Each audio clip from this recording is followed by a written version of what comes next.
नमस्कार दोस्तों, मैं हूं दीपक सिंह। दैनिक चढ़ समाचार से एक बड़ी खबर मैं आपको सुनाने जा रहा हूं।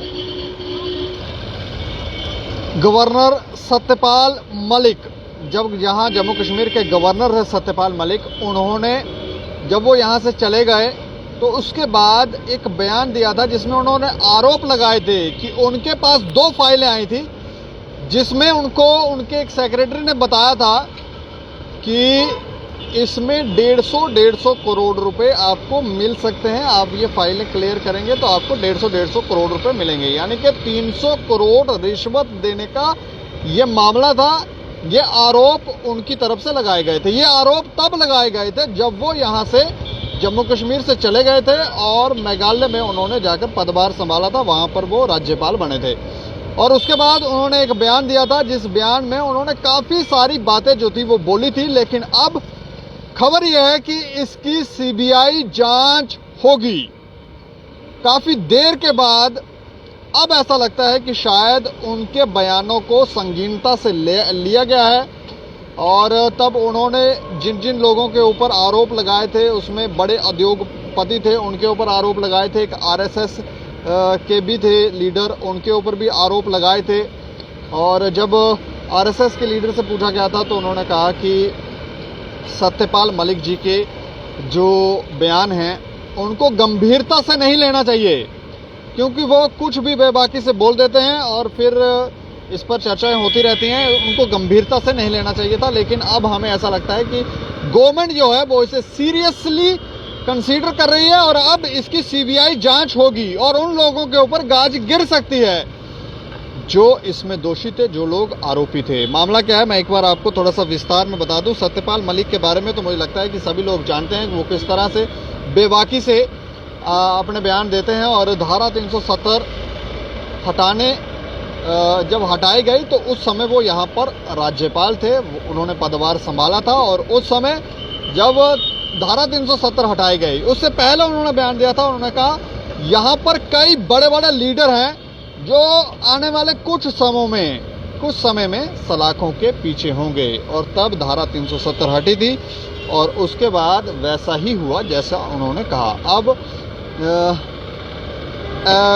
सत्यपाल मलिक जी इस तरह के बयान दे रहे हैं तो इसे गंभीरता से हमें लगता है लेना चाहिए था और अब लिया गया है। इसमें उनका ये कहना था कि जब वो जम्मू कश्मीर के राज्यपाल थे तब उनके पास 2 फाइलें आई थी।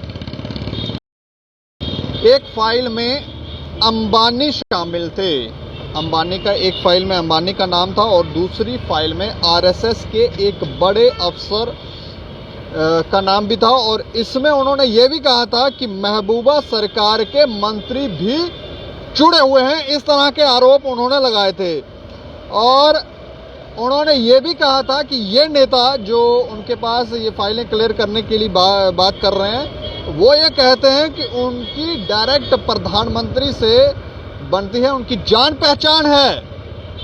इस तरह की बातें उन्होंने कही थी। और जिन विभागों की तरफ से ये फाइल थी उनके सचिव ने उन्हें बताया था कि इन फाइलों में कुछ घपला है और सचिव ने उन्हें ये भी बताया था कि इन दोनों फाइलों को अगर वो क्लियर कर लेंगे तो 150 करोड़ रुपए उन्हें मिल सकते हैं। लेकिन उन्होंने इन दोनों फाइलों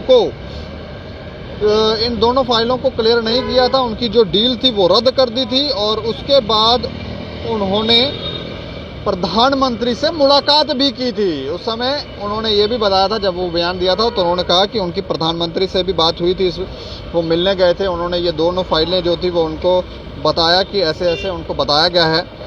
और ये लोग, उन्होंने प्रधानमंत्री को जाके कहा था कि ये लोग जो हैं वो आपका नाम लेते हैं तो मुझे बताया जाए कि मैं क्या करूं।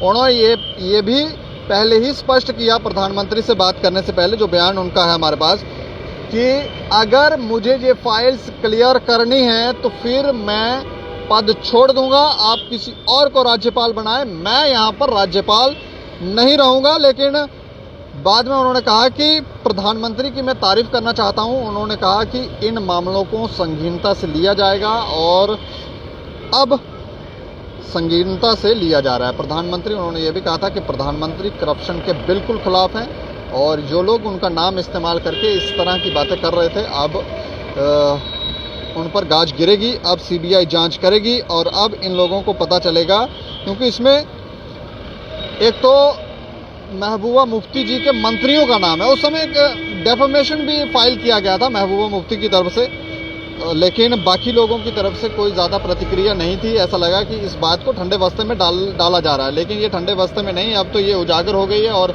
अब सरकार भी जो है वो इसे गंभीर ले रही है। अब सरकार ने मन बना लिया है कि इन लोगों को बख्शा नहीं जाएगा और सीबीआई जांच करेगी। जो भी लोग आरोपी होंगे वो फिर उनके साथ जो भी कार्रवाई उन पर बनती होगी कानूनी धाराओं के अनुसार, वो कार्रवाई की जा सकती है। तो अब हमें लगता है कि उन लोगों को की नींदें उड़ गई होंगी जिन लोगों ने उस समय ये फाइल्स को क्लियर करवाने के लिए सेक्रेटरी के थ्रू उनसे बात करवाई थी। अब इतनी हिम्मत कैसे हो गई कि कोई सेक्रेटरी आके राज्यपाल से कह रहा है कि इस तरह से मामला है तो आप फाइल क्लियर करेंगे।